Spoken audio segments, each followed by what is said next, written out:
I want to talk a little bit about talking about baking and strategy. I don't know why those two really don't go along, do they, Mark? Hmm. Baking and strategy? Yeah, Yeah, I don't sure. know. Okay, let's talk about strategic planning and part of and as a lead into that, let's just talk a little bit about trends, right? So when we talk about strategic planning, we're looking at long-term trends, right? We're looking at predictions. We're looking at things that we believe are going to impact a strategy. That's what we build it around. So what are some of the trends, Mike, that you would see today that we believe will be holdovers or that you believe will be carryovers as we look into 2021? Yeah, I think there's the short term obvious ones of people are a lot more comfortable with remote work and remote collaboration. That's not going away, especially given the cost savings you can get from doing it, as well as the efficiencies that come along with it. So I think that's one. I think another one that I'm increasingly seeing, it's really fascinating working in the learning and development space, right? We do a lot of training, is it's I hesitate to say it, but like the university is dead and it just doesn't know it yet. So when you look at the costs of getting an education, right, higher ed, whether it's your undergrad or graduate degrees, the costs have just been skyrocketing. Then you look at the increasing availability of additional learning materials and how ubiquitous that stuff is becoming.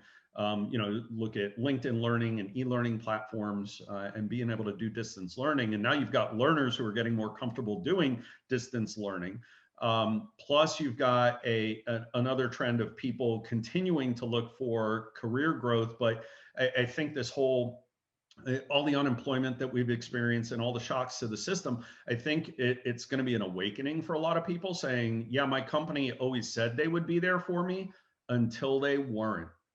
And I think a lot of people bought into that loyalty pitch that a lot of companies throw their way. And I'm not saying that companies aren't loyal, right? But when it's like, all right, we got to stay in business or and lay people off, or we can just keep everybody and then go out of business. Well, the choice becomes clear, but that fractures the loyalty. So you have all these people who are now saying, wow, I'm not as secure as I thought I was going to be.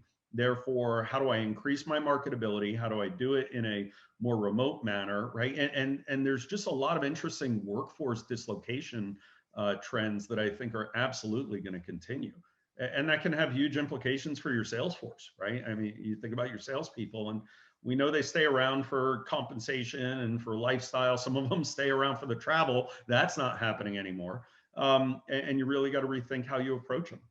Yeah, and one thing we're looking at, Mike. So you're talking about the relationship being broken between the company and the employee, and I'm Mhm. assuming that's involuntary turnover, right? So we need to save the business. People, we need to lay off some clients we know are in second, third, fourth round of layoffs. But you bring up another point, which is the change in the employee value proposition.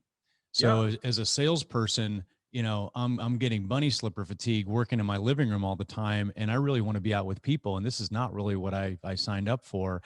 And I mean, it's our view that companies need to do something to be able to strengthen that value proposition to keep the right people. Absolutely. And it's got to go necessarily beyond just the day-to-day blocking and tackling, because in 21, that's not going to change. Yeah, travel will hopefully pick up a little bit, but it's not going to change that much. So what are the other areas that you can provide value to those employees? And it may be learning, it may be comp, it may be Ben, it may be special projects that they're working on with all that new free time from not being on planes, right? Are there other projects that they can get involved in that are going to be development opportunities for them?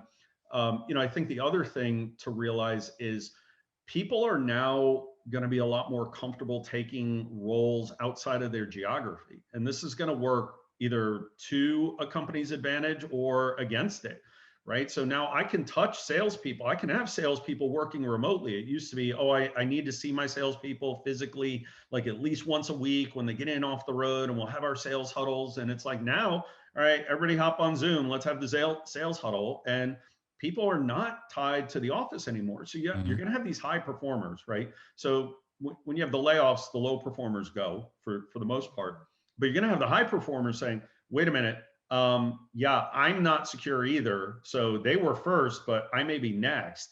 And that employee value proposition and that trust has been fractured. And now you got people who want to learn, they want to grow, they have more geographic flexibility, and they're seeking other sources of value.